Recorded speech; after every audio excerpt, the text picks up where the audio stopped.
इसको हम बोलते हैं हम कायम रहेंगे। यदि उसे पता लगे कि हम कैंसर का ऑपरेशन करेंगे तो जिसमें कैंसर है वो शरीर भी साफ हो जाएगा, तो कोई आदमी किसी भी कीमत पर ऑपरेशन कराने को तैयार नहीं होगा।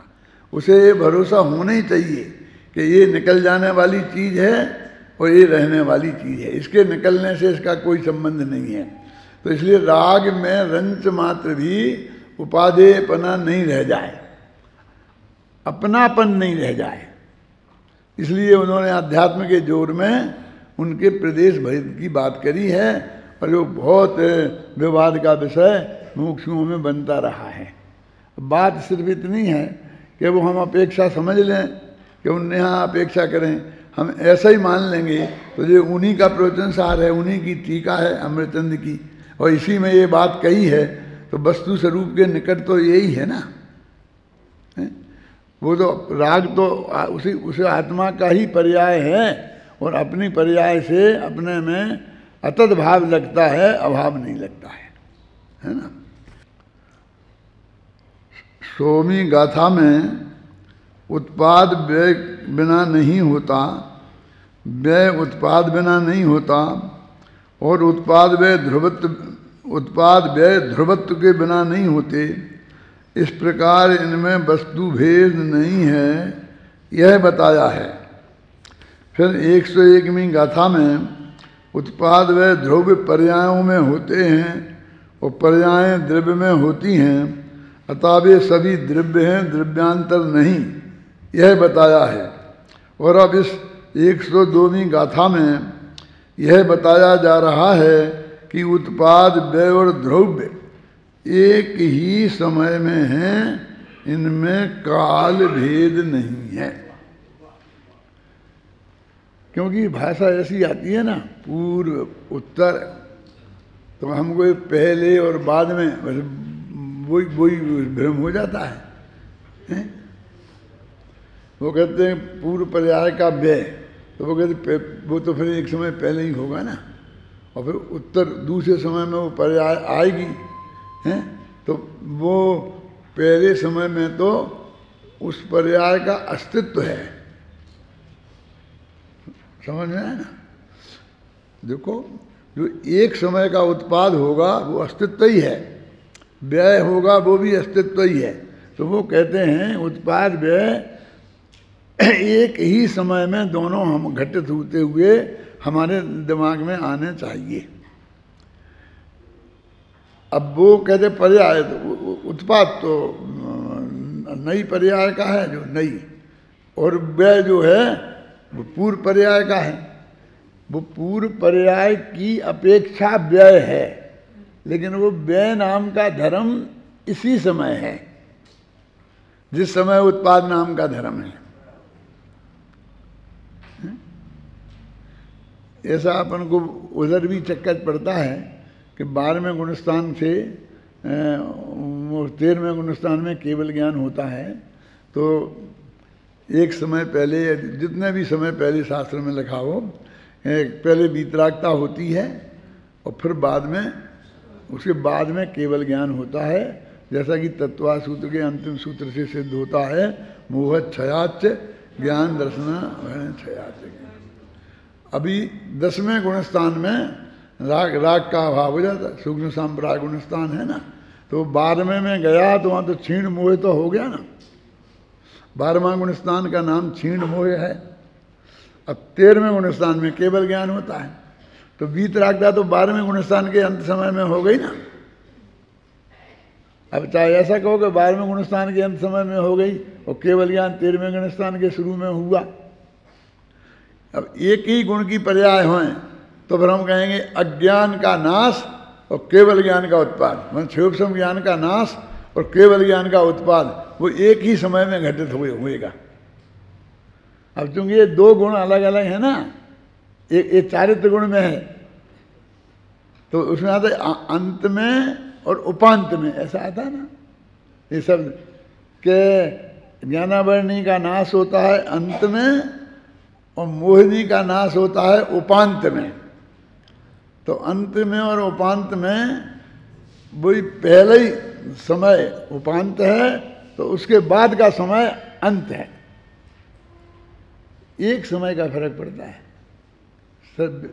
वीतरागता और सर्वज्ञता में, है ना।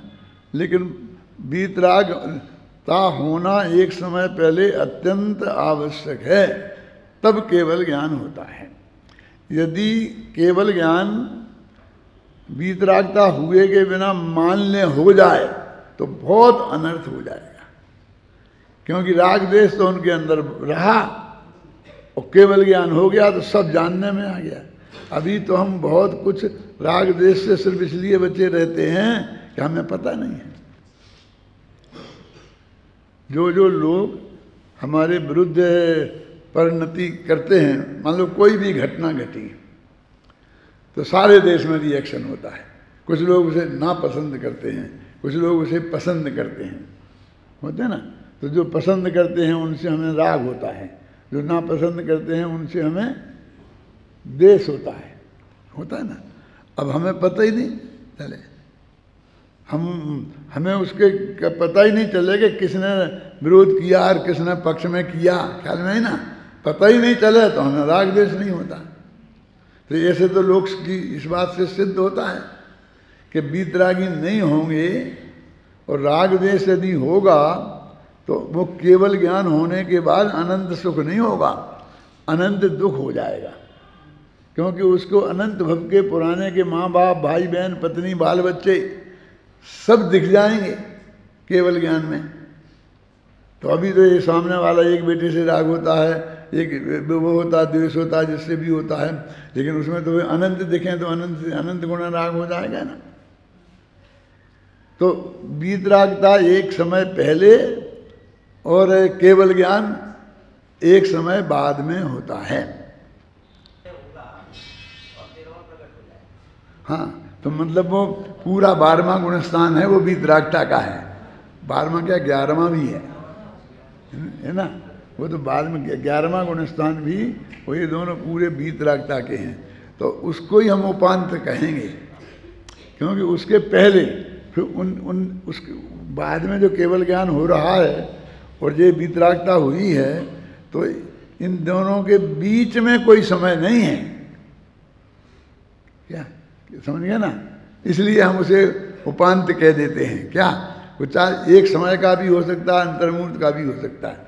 और अंतर्मूर्त भी कई प्रकार के होते हैं, छोटे बड़े। अपन बोलते हैं ना 7वां गुणस्थान अंतर्मूर्त का, 8वां अंतर्मूर्त का, 9वां अंतर्मूर्त का, 10वां अंतर्मूर्त का, क्यों, और सब मिला करके भी अंतर्मूर्त के। तो इस तरह से वो व्यवस्थाएं हैं।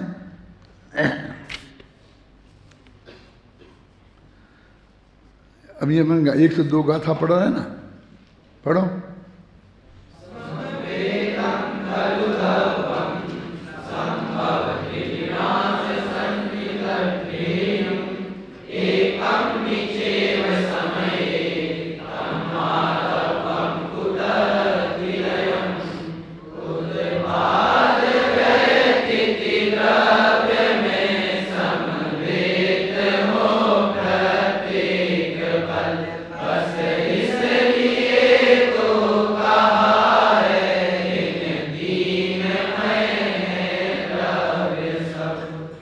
एक ही द्रव्य एक ही समय में उत्पाद, व्यय और स्थिति नाम के 3 अर्थों के साथ एक में एक ही है।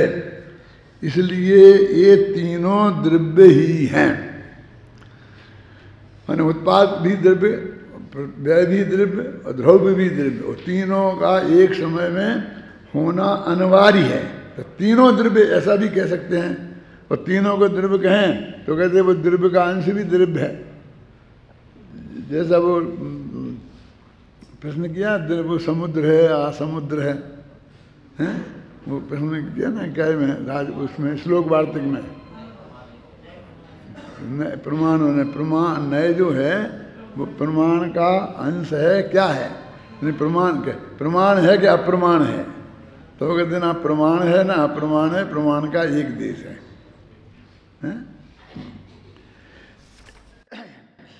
उत्पाद व्यय स्थिति द्रव्य में समवेत हों प्रत्येक पल।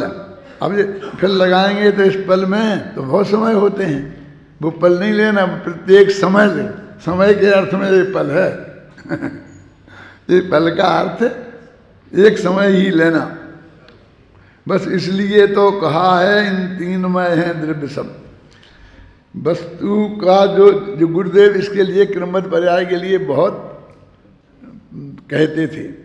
और जब क्रमबद्ध पर्याय की किताब मैंने सबसे पहले एडिशन में गुरुदेव के पास पहुंची तो उन्होंने देखे जन्म क्षण तो मुझे से पंडित जी और तो सब आ गया है लेकिन जन्म क्षण छूट गया है।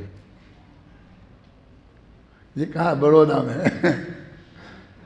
कि जन्म क्षण छूट गया है। मैंने कहा महाराज वो तो डाल देंगे, तो एक लाइन डालनी है कि वो ये कहते हैं कि हर एक द्रव्य का यानी उस पर्याय का जन्म क्षण नक्की है। ऐसा वो बात कहते हैं कि ऐसा प्रवचन सार में लिखा है और इसे क्रमबद्ध पर्याय के पक्ष में बहुत गहराई से व्यक्त करते थे।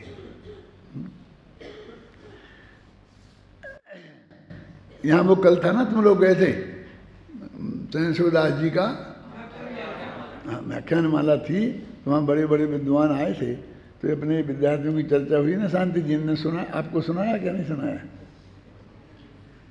तो वे भगवान क्या बोलो क्या होता है, वो जानते हैं ना लेकिन भविष्य को नहीं जानते। कि दो शब्द थे ना, क्या क्या था? हाँ, अनंत को जानते हैं लेकिन सबको नहीं जानते। बोलो, अब अपनी जो सभा मुमुक्षुओं की सभा है जो निरंतर ये सुनती है, अभी इनको इतने समझ में आता है कि अनंत को जानते हैं और सबको नहीं जानते हैं, तो उनकी सब कितना होता है? वो अनंत ही तो होता है ना सब। तो वो अनंत तो ये अनंत अलग अलग है क्या? तो जब भी अनंत को जान लिया तो सभी को जान लिया ना। तो और कौन ऐसा रहा है जो बिना जाने रह गया? तो कहते कि नहीं, भूत की जानते हैं, भविष्य की नहीं जानते। इन बच्चों से बहुत बहस करी, कहते साहब शास्त्र में बताओ, शास्त्र में बताओ। इन सर्वा सिद्धि निकाल के बताई। ये तो हिंदी में है, हिंदी में है, हिंदी में। तो इन्हें संस्कृत में निकाल के बताया वहीं। मतलब इतने बड़े बड़े विद्वान भी इतनी बात जो अपन दिन रात यहाँ पढ़ते हैं ना, स्वाध्यायी भाई बहन वे भी, उनके ही गले उतर गई। इसमें भगवान के केवल ज्ञान में ही शंका करने लगे। सिर्फ हम तुम्हारी हम क्रमबद्ध पर्याय ना मान लिया। ये क्रमबद्ध पर्याय हमारे बाप की थोड़ी है, वो हमारी कब से हो गई? तुम्हें ऐसा लगता है यदि क्रमबद्ध पर्याय सिद्ध हो जाएगी तो हमारी जीत हो जाएगी। उस क्रमबद्ध पर्याय सिद्ध होगी तो हर उस आदमी की जीत होगी जो क्रमबद्ध पर्याय मानता है। तुम्हें कौन मना करता है कि तुम मानो कि नहीं मानो? मेरे कहने का अर्थ है कि इसमें कोई काल का नक्की थोड़ी है कि जो पहले मान लेगा वो बड़ा विद्वान, जो बाद में मानेगा वो छोटा विद्वान। ऐसा भेद तो है ही नहीं। पूज्य गुरुदेव श्री को पहले समझ में आई मान लीजिए और अपन को बाद में आई, तो वे इसलिए बड़े हैं अपने से। अरे भाई, जिसकी उम्र ज़्यादा होगी उसे पहले आएगी यही जिसकी उम्र जब पैदा ही नहीं हुए थे और तब उनके ज्ञान में आ गई, और जब आप पैदा हुए, आप समझने लायक हुए तो आपके ज्ञान में आ गई। तो दोनों का लाभ तो दोनों को एक से ही मिलेगा ना। यदि वो वस्तु का स्वरूप है, मेरे कहने का मतलब ये है, तो अपने आत्मा के कल्याण के लिए हमको बहुत ईमानदारी के साथ स्वीकार करना चाहिए ना। ऐसा भी फीलिंग होता है, ये विद्यार्थी बताते थे कि उनको अंदर से तो जम गई कि बात सच्ची है, तर्क के आधार पर और आगम में लिखी हुई क्लियर है, लेकिन अभी वो स्वीकार नहीं कर सकते।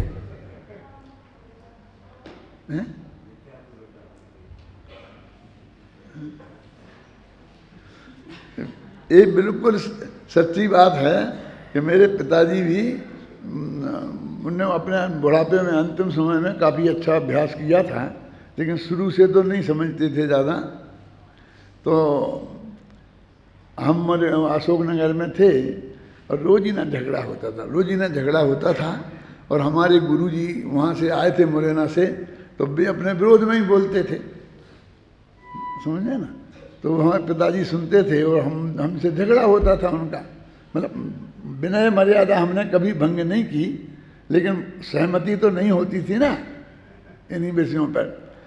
तो समाज मतलब ज़्यादा तो वैसा ही समाज है ना, अपने मुमुक्षु तो बहुत कम हैं, तो उनके साथ ज़्यादा समाज दिखाई देती थी। तो ऐसा लगता था कि झगड़ा पड़ जाएगा, ऐसा हो जाएगा। तो मेरे पिताजी मेरे से कहते थे, बेटा ये तुम्हारे गुरुजी हैं, इतने बड़े विद्वान हैं, और वो तो तुम उनकी बात नहीं मान रहे हैं। फिर कभी कभी ये लगता है इतना ज़्यादा झगड़ा होगा तो यहाँ भी छोड़ के जाना पड़ेगा, ऐसा लगता है नौकरी छूट जाएगी, कोई गवर्नमेंट की तो थी नहीं, यहाँ से जाना पड़ेगा। तो मैंने कहा चले जाएंगे, जाना पड़ेगा। तो वैसे कहाँ से जाओगे, जहाँ जहाँ जाओगे, जहाँ जहाँ ये होगा। तो मैंने कहा आप क्या चाहते हैं कि ये जो तत्व ज्ञान है ये सही है क्या नहीं, हमें तो ये बताओ। आप तो रोजाना सुनते हो, हमारे लिए समझते हो। बोले बात तो सच्ची है, तो फिर इसको छोड़ दें, बिल्कुल हो जाएगा, नौकरी छोड़ना पड़ेगी, ये हो जाएगा, पिटाई भी कर सकते हैं, जो कुछ सब कुछ हो सकता है। लेकिन हमें तो आप बताओ कि तो आपके गुरुजी हैं, वो कैसे गलत कह सकते हैं। हमने कहा आप बताओ कि गलत है कि नहीं है, आप समझ रहे ना। लेकिन गुरुजी हैं इसलिए गलत नहीं कह सकते, क्या कह रहे बोलो। यानी एक बात मैं फिर कहता हूँ, मैं देवसास गुरु और अपने विद्या गुरु भी अध्यात्म के, उन सब का अत्यंत सम्मान श्रद्धा पूर्वक हमें स्वीकृति होनी चाहिए, ऐसा मानने वाला व्यक्ति हूँ। इसी की प्रेरणा आप लोगों को देता भी हूँ, ख्याल में आई ना। लेकिन हम तत्व ज्ञान में किसी प्रकार का समझौता नहीं कर सकते। यदि वो बात स्पष्ट है, उनकी बात गलत है, तो हम उनकी विनय मर्यादा रख करके भी हम उनकी ये गलत हैं, हम उस रास्ते को नहीं अपनाएंगे, हम नहीं स्वीकार करेंगे। इसमें हम वो नहीं समझते कि हमने गलत काम किया। मैं पिताजी से कहता था कि हम उसकी जो सजा मिलेगी वो भोगने के लिए तैयार हैं, भोगेंगे। लेकिन तुम इतनी तो कहो कि बात तुम्हें दो में से कौन सच्ची लगती है। यदि ये बात गलत है तो हमें आप समझाओ, वे गुरुजी समझाएं, हम गारंटी से मान लेंगे। लेकिन दोनों पट्टी से काम नहीं चलेगा।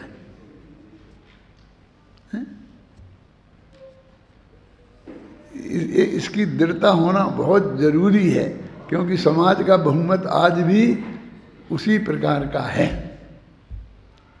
साधारण समाज का बहुमत दादा उसी प्रकार का है।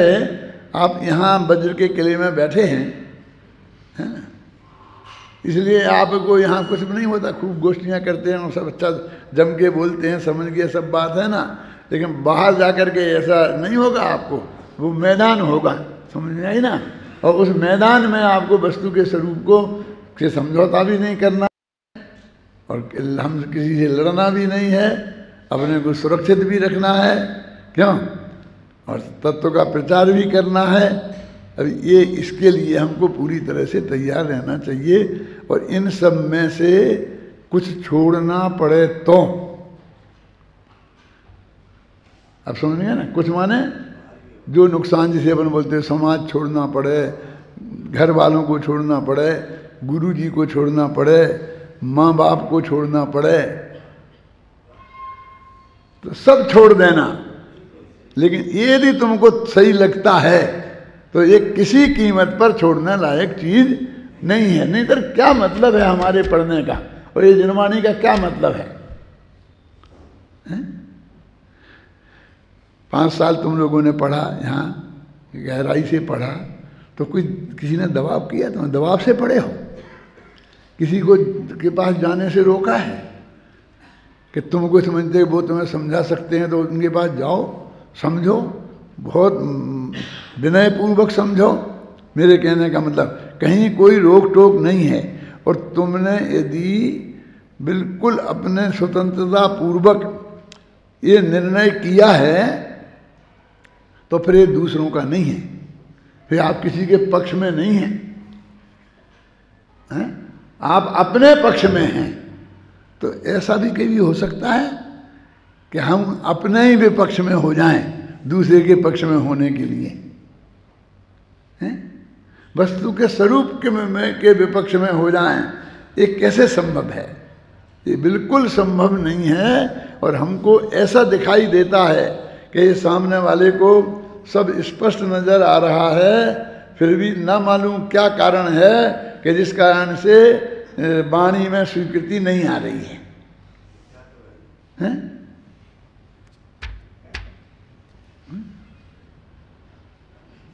बहुत लोग ऐसे, पहले ऐसा नहीं था।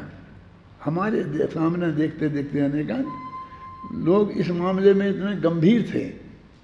जो विद्वान थे ना बड़े बड़े, जैसे जगन मोहन लाल जी थे, कैलाश चंद जी थे, जो बड़े बड़े विद्वान थे, तो वे जो सत्य उनकी ख्याल में आता था वे स्वीकार करते थे। क्या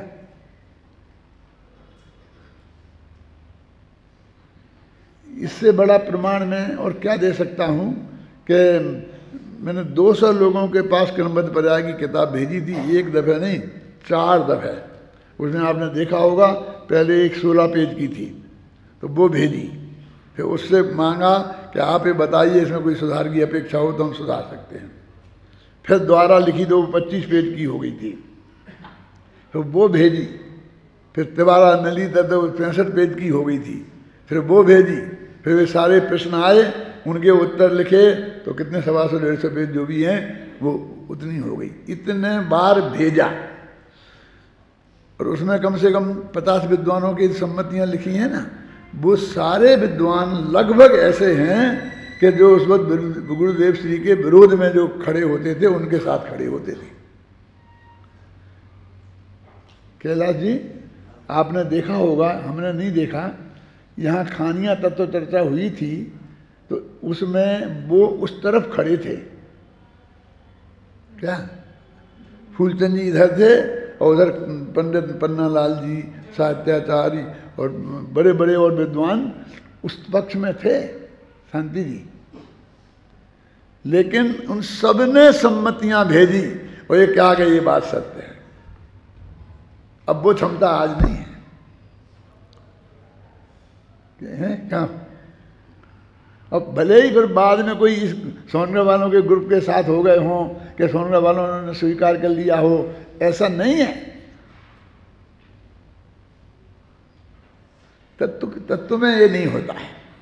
शायद मैंने एक दिन आपको सुनाया था, वो भी बहुत मार्मिक बात है। एक बहुत बड़े विद्वान थे, यहीं पर ब्यावर में रहते थे,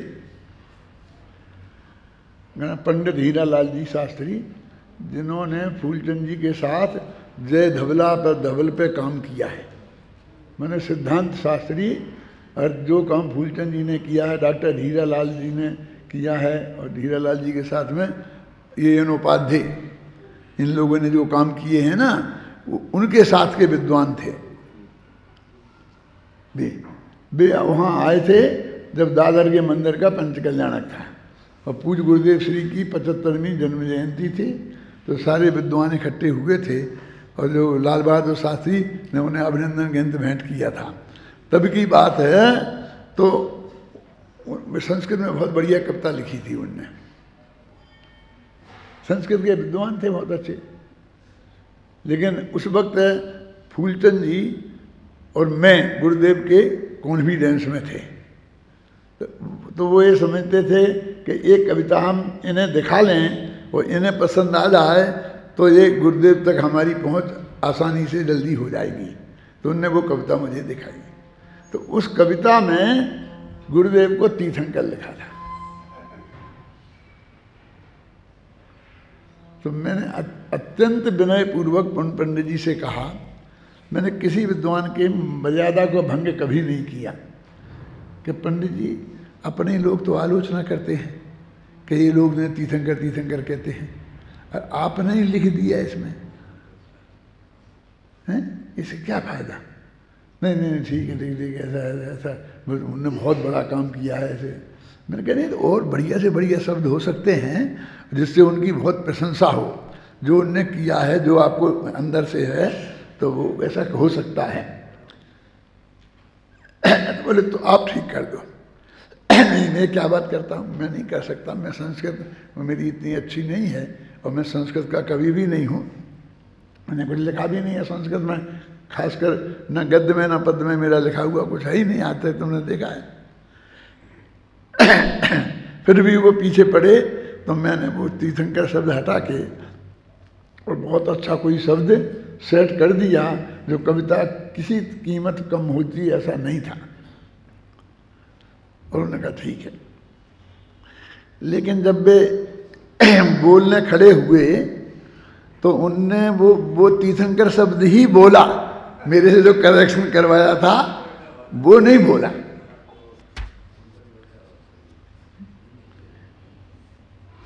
तो उस वक्त ऐसी विद्वानों की मतलब इतनी ऐसी वो थी कि मैंने उनसे कहा पंडित जी ये क्या किया आपने? मैं चुप रहे कि क्या भाई, क्या था, क्या हो जाएगा, ऐसे कुछ नहीं। मैंने लोगों का ये बहुत बड़ा भ्रम था गुरुदेव के बारे में कि वहाँ चापलूसी कर कर हमारा काम हो सकता है, जबकि कम से कम गुरुदेव के पास में ये बात बिल्कुल नहीं थी।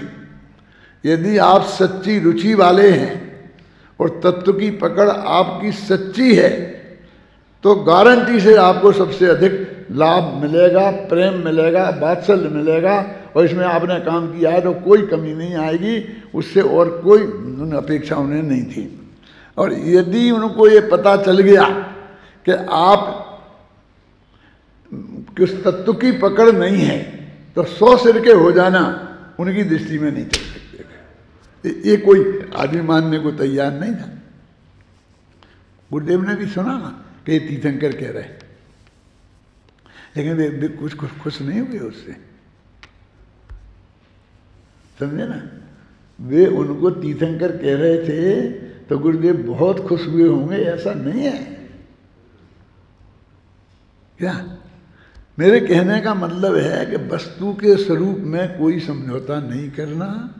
तुमने यदि उपलब्ध कुछ किया है 5 साल में यहाँ, और यदि संस्था की कोई क्रेडिट है, यदि अपन सब लोगों की कोई बात है, तो उसमें ये सबसे बड़ी है कि तत्व ज्ञान सर्वोपरि है।